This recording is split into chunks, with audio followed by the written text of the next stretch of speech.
저는 오는 월요일 7월 23일부터 8월 12일까지 여름 휴가를 갔습니다. 그래서 생명의 삶 말씀 나눔인 5분 메시지는 8월 15일 화요일부터 다시 전해드리도록 하겠습니다. 요즘 날씨가 많이 무더운데요. 건강 조심하시고 5분 메시지를 전하지 않는 가운데서도 하나님의 말씀을 가까이 할 수 있게 되기를 바랍니다. 요즘 설교 홍수 시대에 우리가 살고 있습니다. 마음만 먹으면 인터넷을 통하여 또 TV를 통하여서 라디오를 통하여서 얼마든지 듣고 싶은 설교를 들을 수 있고 볼 수 있는 시대에 우리가 살고 있습니다. 전 세계에 흩어져 있는 유명한 설교가나 목사님들의 설교를 매일매일 접할 수가 있습니다.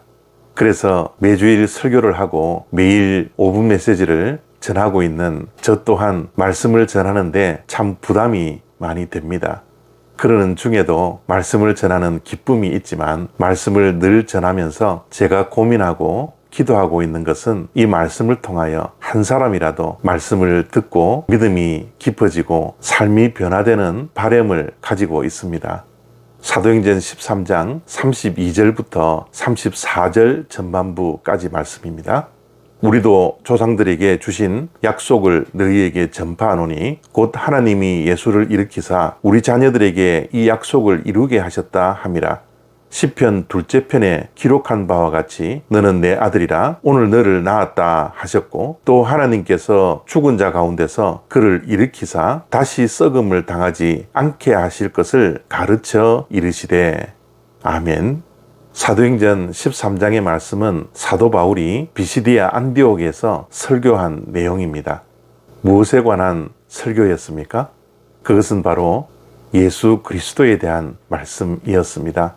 설교의 핵심은 예수 그리스도입니다. 예수 그리스도를 믿게 하고 그 믿음을 통하여 이 땅에서 선한 싸움을 싸우고 최종 승리를 얻기 위함입니다. 그 승리는 바로 예수 그리스도께서 주시는 것이기 때문에 설교의 핵심이 예수 그리스도였습니다. 사실 사도 바울이 지금 설교를 하고 있을 때는 예수님이 승천하신 후 약 30년이 지났을 때였을 겁니다. 30년이라면 나사렛 출신의 예수라는 청년이 십자가에 못 박혀 죽었다라는 것은 다 알고 있는 사실이었죠. 그런데 예수님의 죽으심과 부활을 믿지 않는 사람들에게는 예수라는 청년은 단지 죄인에 불과했습니다. 그 당시 십자가형을 받아 죽는 죄인들은 정말 악질들이었습니다.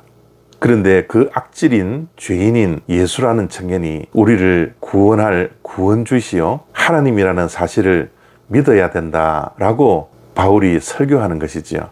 얼마나 이 말을 듣는 이들이 황당했겠습니까? 더욱 황당한 것은 그 예수를 믿어야 구원을 받는다라는 겁니다. 다시 말씀을 하면 예수를 믿어야 지옥 가지 않고 천국 간다라는 말씀입니다. 놀랍지 않습니까? 어떻게 설교를 듣고 예수를 구주로 하나님으로 믿을 수 있었을까요? 이 말씀을 전함으로 사람들에게 조롱당하며 매맞으며 죽임을 당할 수 있었습니다. 그래서 어떻게 보면 말씀을 전하는 바울은 생명을 내걸고 말씀을 전하는 것이었습니다. 그리고 전해진 말씀을 듣는 이들이 믿는다라는 것은 그들 또한 생명을 내거는 것이었습니다. 예수를 믿으면 핍박을 각오하고 죽음을 각오해야 했습니다. 이러하듯 설교를 하는 이나 설교를 듣는 이들에게는 예수가 생명이었습니다. 사실 예수를 믿고 안 믿고는 영원한 생명이 달린 것입니다. 영원한 생명을 얻느냐, 영원한 형벌을 받느냐, 천국에 가느냐, 지옥에 가느냐, 이 문제가 바로 선포되는 말씀에 있었습니다. 오늘날 우리는 말씀의 홍수 시대에 살아가고 있지만 말씀을 이렇게 절박하게 듣지는 않는 것 같습니다. 우리 기독교는 종교가 아니라 생명입니다. 예수님이 전해준 생명의 복음을 받고 살아가는 것입니다.